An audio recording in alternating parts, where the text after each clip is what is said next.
আসসালামু আলাইকুম রহমতুল্লাহি তাআলা ওয়া বারাকাতুহু।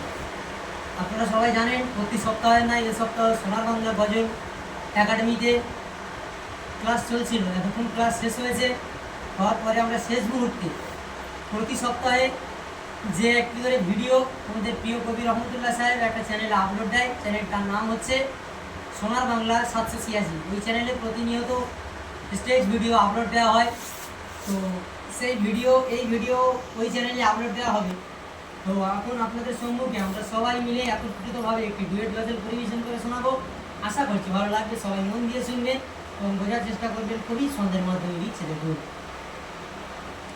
যদি ছোট একটা পাখি হইতাম, যদি ডানা বলা পাখি হইতাম, যদি ছোট একটা পাখি হইতাম, যদি ডানা বলা পাখি হইতাম,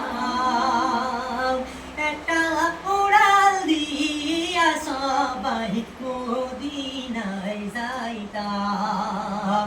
হায়রে একটা উড়াল দিয়া সবাই মদিনায় যাইতাম, যদি ছোট একটা পাখি হইতাম, যদি ডানা বলা পাখি হইতাম, একটা উড়াল দিয়া সবাই মদিনায় যাইতাম।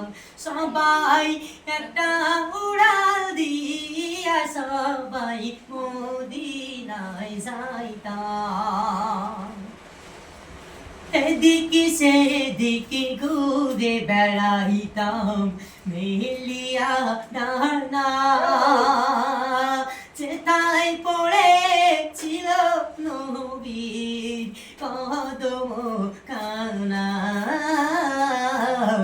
এদিকে সেদিকে ঘুরে বেড়াইতাম, মেলিয়া ডানা যেতাই পড়েছিল নবীর কদম খানা।